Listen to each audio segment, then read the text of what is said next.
Elle était assise au siège 9A, ses cheveux noirs, en bataille tombant sur un vieux sweat froissé. Entre ses mains, un petit sac en tissu qu'elle serrait comme le ferait n'importe quelle passagère ordinaire. L'avion fut secoué brutalement par une poche de turbulence. Sans hausser la voix, Erin Parker s'adressa à l'hôtesse. « La pression baisse, n'est-ce pas ?» L'hôtesse esquissa un sourire crispé. « Madame, restez assise, je vous en prie. Laissez les professionnels s'en charger. » Un passager ricana tout près. Elle croit peut-être qu'elle est pilote incognito. Mais soudain, au milieu d'un grésillement, la voix du commandant résonna dans les haut-parleurs. « Iron Falcon 9. Si vous m'entendez encore, le cockpit vous attend. » Un nouveau soubresaut fit gémir la carlingue, comme si l'avion allait se fendre en deux. Les passagers se cramponnèrent aux accoudoirs, les yeux rivés aux hublots, où les nuages se tordaient en une tempête menaçante. Erin ne broncha pas. Ses lunettes aux montures fines reflétaient à la faible lumière de la cabine, ses mains posées fermement sur ce sac usé. À côté d'elle, un jeune, en survêtement flashy, se pencha avec un sourire moqueur. « Sérieux ? Tu crois savoir ce qui se passe ? Détends-toi, madame, ce n'est pas un film. » De l'autre côté de l'allée, son ami à la chaîne dorée éclata de rire. « Et quoi encore ? Elle va nous piloter jusqu'à Narnia ?» Quelques rangs derrière, une femme en tailleur, manucure rouge vif, se pencha en avant et trancha d'une voix glaciale. « Mademoiselle, ce n'est pas votre moment. Nous avons payé pour voyager en sécurité, pas pour regarder une amatrice jouer les expertes. » Ces paroles tombèrent comme une gifle. Plusieurs têtes hochèrent, serrées de désapprobation. Les doigts d'Erin s'immobilisèrent sur son sac, puis elle ajusta ses lunettes d'un geste lent et mesuré. Pas un mot, pas un regard vers la femme.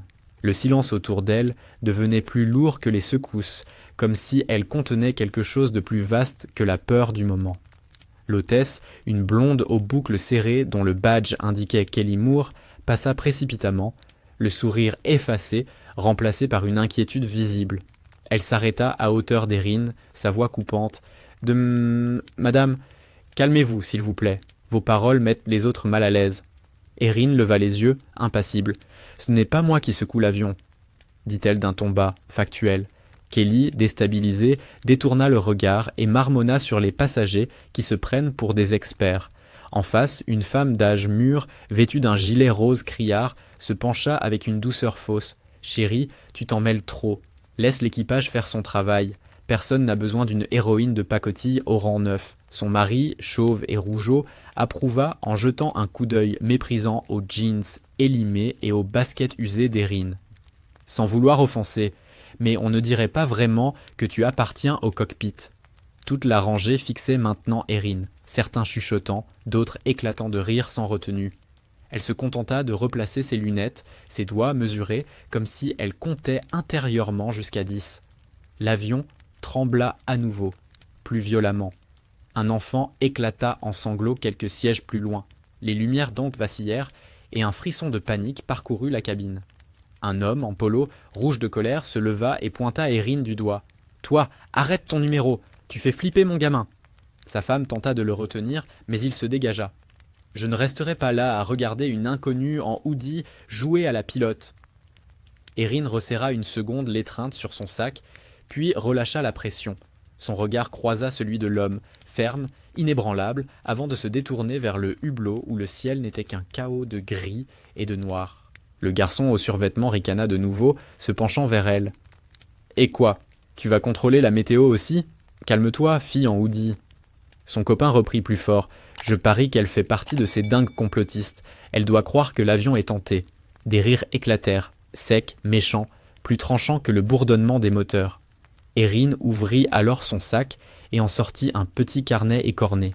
Elle le feuilleta sans vraiment lire, ses doigts caressant les pages comme pour s'ancrer au réel.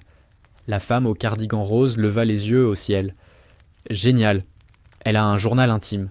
Peut-être qu'elle prépare son grand discours d'héroïne, des histoires de gens qu'on tente d'écraser, mais qui continuent malgré tout à se relever. Revenons à Erin Parker. » Un nouvel à-coup secoua violemment l'appareil. Cette fois, les masques à oxygène tombèrent à l'arrière. Des cris éclatèrent. Certains passagers se débattèrent avec les sangles, d'autres restaient figés, paralysés par la peur. Un homme d'affaires, chemise immaculée et cravate desserrée, se leva brusquement. Sa voix tonna dans la cabine. « C'est insensé. Pourquoi reste-t-elle assise comme si elle détenait les réponses? Sortez-la d'ici avant qu'elle n'aggrave la situation. Ces mots déclenchèrent une vague de murmures approbateurs, et plusieurs regards se tournèrent vers Erin, pleins d'hostilité. Elle ne bougea pas. Ses mains reposaient toujours sur son sac, son visage impassible, mais sa mâchoire contractée trahissait une tempête contenue. La porte du cockpit s'ouvrit alors avec fracas, et First Officer Blake apparut. Grand, crâne rasé, la mâchoire serrée à s'en fendre. Son regard balayait la cabine, dur, presque désespéré. « Nous avons besoin de quelqu'un formé à la navigation, » dit-il d'une voix basse mais claire. « Toute expérience militaire, même basique, peut nous aider. » Le silence tomba aussitôt, brisé seulement par le ronronnement des moteurs et les sanglots d'un enfant au fond. Kelly Moore, hésitante, finit par désigner Erin. Elle a parlé de dépressurisation tout à l'heure, au rang 9. Une femme coiffée d'un carré impeccable, diamant aux oreilles, se pencha pour protester. Vous lui faites confiance, à elle? Regardez-la, elle n'a même pas l'air de pouvoir se payer ce billet. Le rire qui suivit fut glacial, comme dans une salle de tribunal. Erin se leva enfin. Son sac en bandoulière, elle avança vers l'avant. Blake hocha la tête, mais la femme aux boucles d'oreilles reprit d'un ton venimeux.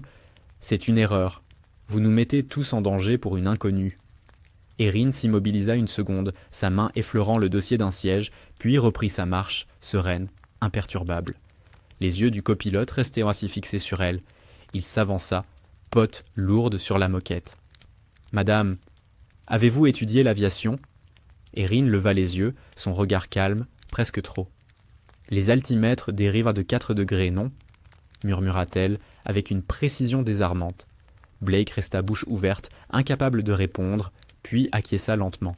« Venez avec moi. » Elle s'engagea dans l'allée, ses baskets muettes, son sac cognant légèrement contre sa hanche. C'est alors qu'un cadre en costume, la cinquantaine, cheveux plaqués et montre luxueuse, bondit devant elle pour bloquer le passage. « Minute !» lança-t-il d'une voix autoritaire. « Vous ne pouvez pas laisser une femme comme ça entrer là-dedans. Regardez-la, on dirait une vagabonde. » Sa voix résonna dans toute la cabine. L'avion trembla de nouveau, un grondement sourd faisant vibrer les coffres à bagages. L'exécutif resta campé, inflexible. La situation est grave. Il faut un professionnel, pas une inconnue en soie usée. Quelques têtes hochèrent, crispées par la peur. Kelly s'interposa, la voix ferme malgré un léger tremblement. « Monsieur, elle a été autorisée. Elle apporte un soutien technique. » L'homme eut une grimace écœurée. « Technique? Elle? Vous plaisantez ?» Erin s'arrêta, ses semelles couinant sur le sol. Elle le fixa, calme, sans colère. « Vous venez de perdre 2 précieuses minutes à cause de vos préjugés, » dit-elle d'une voix si posée qu'elle glaça la cabine. 2 minutes, c'est suffisant pour perdre une aile. Le cadre demeura figé, bouche entr'ouverte comme giflé. Erin passa, son sac effleurant son bras, et continua d'un pas sûr. Un adolescent, écouteur pendant, se pencha dans l'allée. « Hé, regardez-la, elle va nous écraser au sol, elle n'y connaît rien !» Son ami éclata de rire en la filmant avec son téléphone, braqué sur son dos. « Je parie qu'elle n'a jamais pris l'avion avant celui-là. » Les lyriques se propagèrent, cruels, acérés. Mais Erin n'accéléra pas, ne dévia pas. Sa main effleurait les sièges comme pour rester ancrée. La porte du cockpit approchait. Un brusque virage fit pencher l'avion sur la gauche, des cris éclatèrent. Blake dut s'agripper au mur pour ne pas tomber. Erin, elle, ne vacilla pas. Elle franchit le seuil, et la porte se referma derrière elle. À l'intérieur, Captain Reynolds était penché sur les commandes, le visage luisant de sueur. Il leva les yeux à l'entrée d'Erin. Sans attendre, elle déclara d'une voix basse « Iron Falcon 9 demande autorisation de conavigation. » Le capitaine se retourna brusquement, ses yeux écarquillés comme s'il voyait un fantôme. « Mon Dieu, une seule personne a déjà utilisé ce code. » Sa main tremblait en désignant le siège du copilote.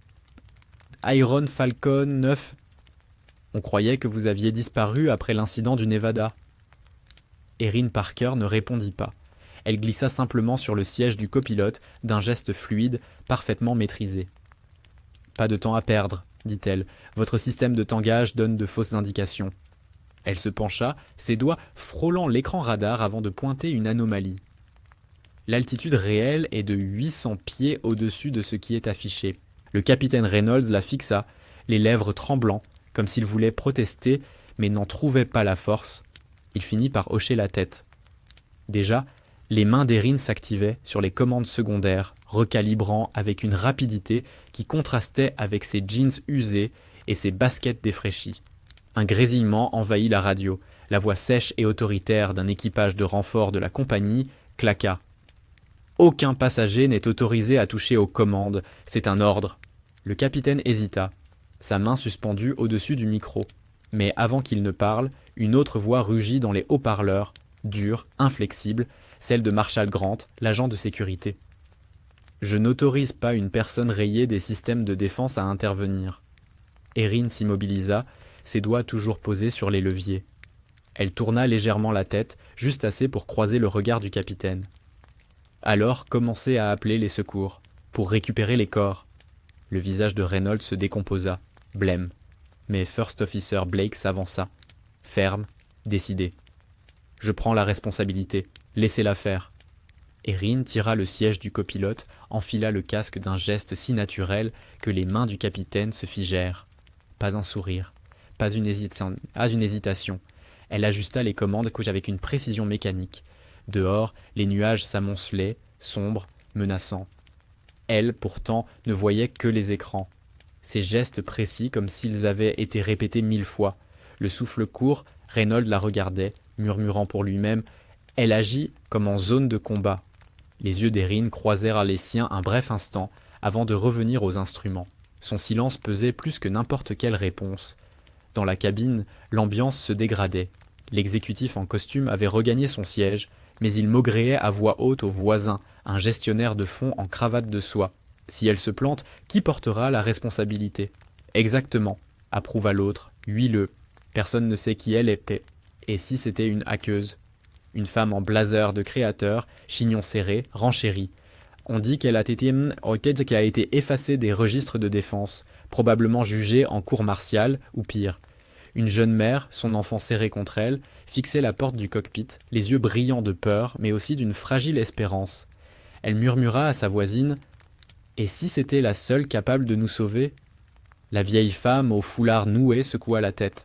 « Ne soyez pas naïve. Ce n'était qu'une passagère. Regardez ses vêtements. » Le visage de la mère se ferma, mais ses bras se resserrèrent autour de son petit. Le bambin lâcha son jouet, un petit avion en plastique, qui tomba au sol. En relevant les yeux, elle aperçut le sac d'Erin resté sur son siège. Sur le tissu, une écusson usée. IF-9. La voix d'Erin résonna alors dans les haut-parleurs, ferme, sans faille. Ici la passagère du siège 9A.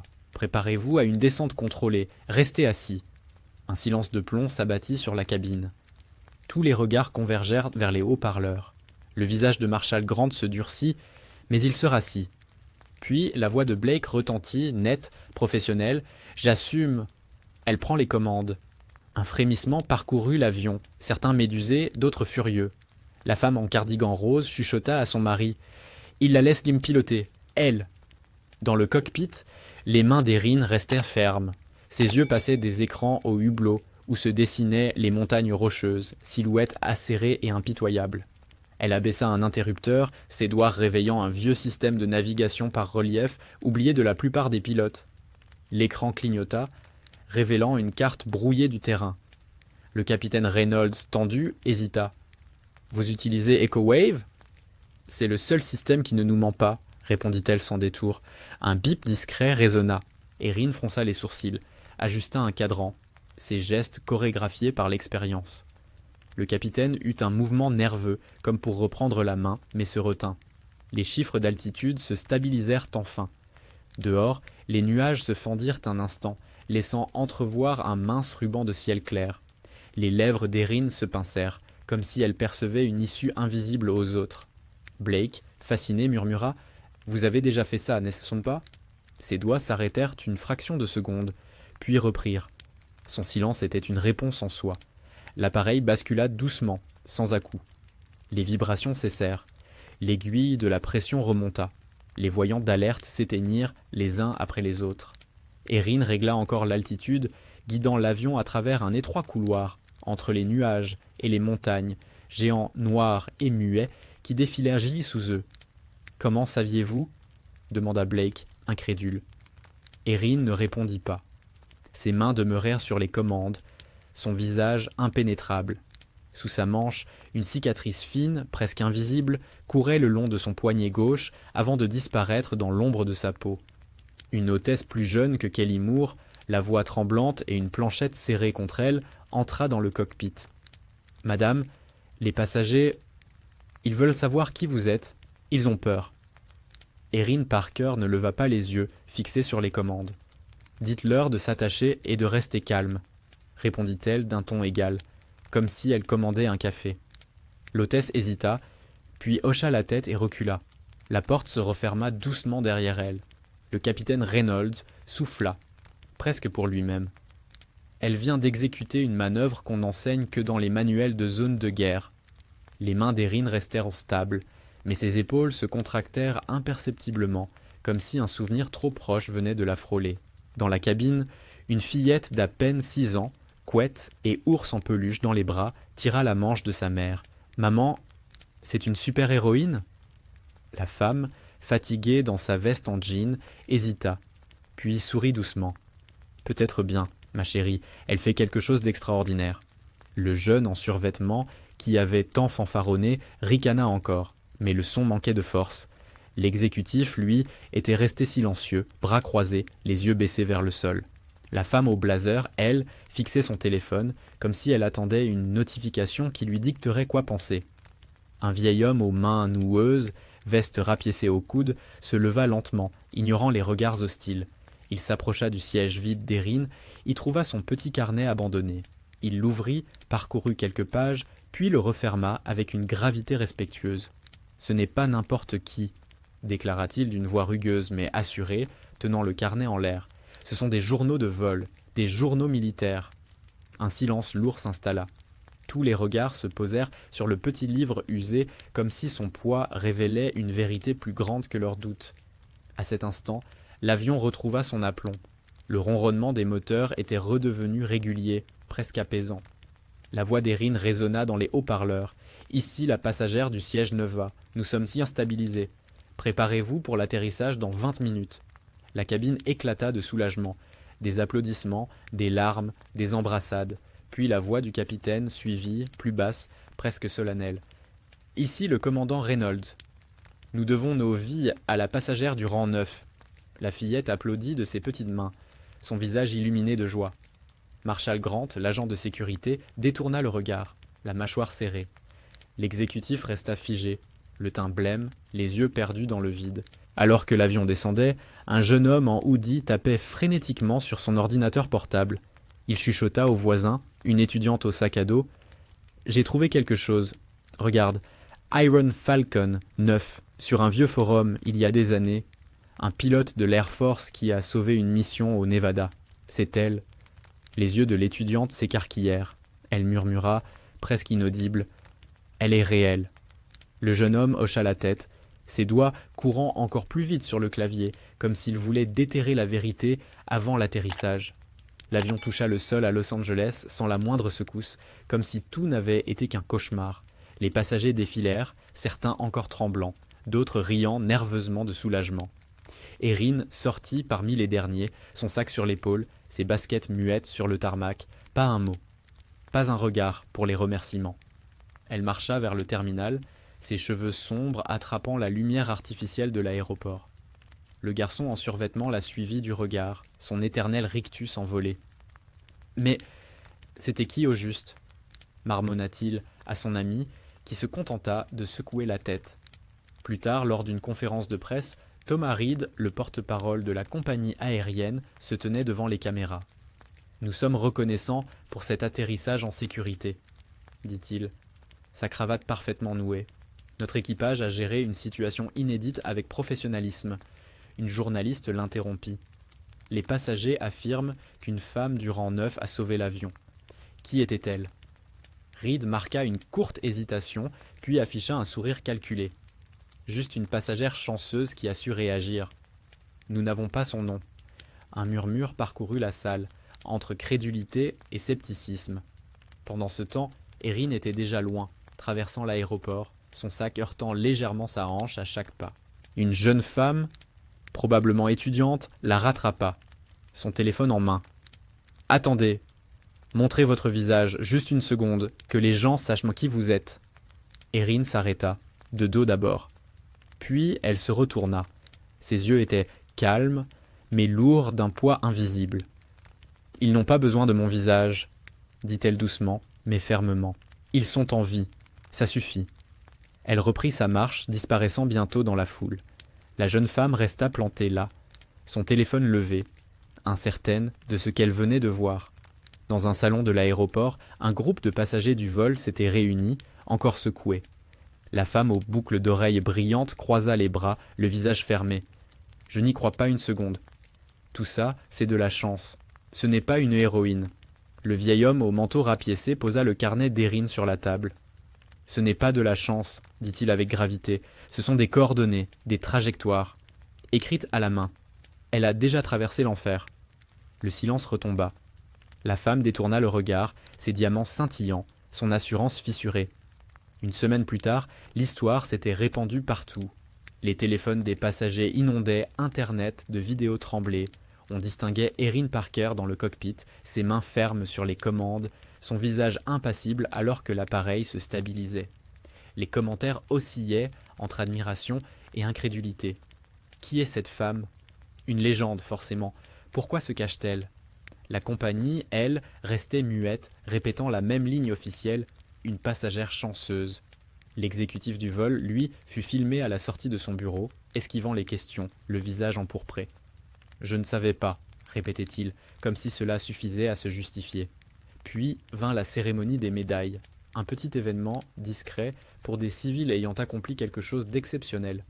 Le président Monroe monta à la tribune, le regard grave mais chaleureux. « Nous sommes ici pour honorer ceux qui agissent quand personne d'autre n'ose, » déclara-t-il. Il marqua une pause, fixant la caméra droit dans l'objectif. « Iron Falcon 9, si vous nous regardez, ce pays vous doit encore sa gratitude. » La salle se figea, comme si chacun s'attendait à la voir apparaître à cet instant. Mais elle ne vint pas. Les chaînes d'infos repassèrent l'extrait en boucle. Les journalistes fouillèrent les archives de l'Air Force. Ils n'y trouvèrent que des bribes, des murmures sur une pilote disparue après une mission classifiée.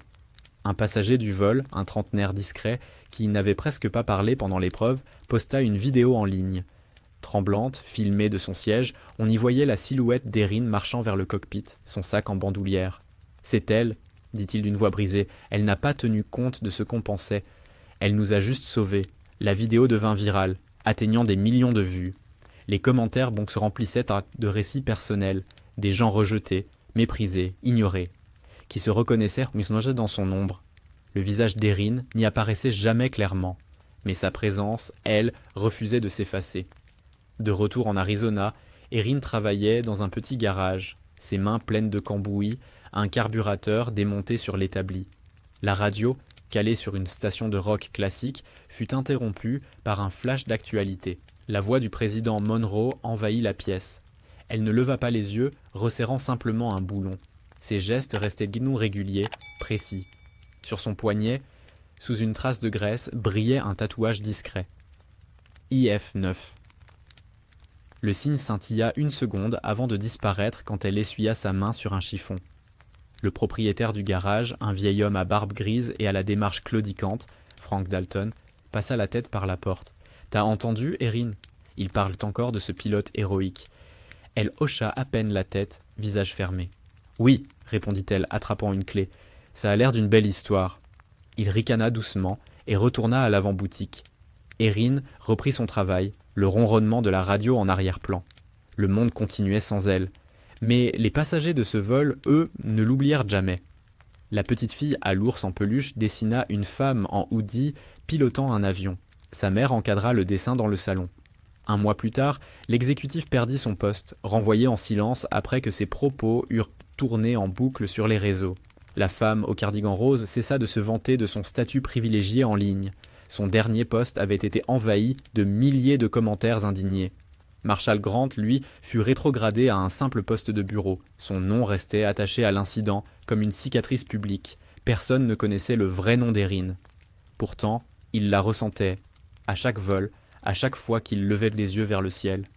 Dans un petit dîner, près de l'aéroport, une semaine après, la jeune mère du vol était attablée avec son fils, le jouet avion, toujours serré, dans ses petites mains. Elle surprit une conversation à la table voisine.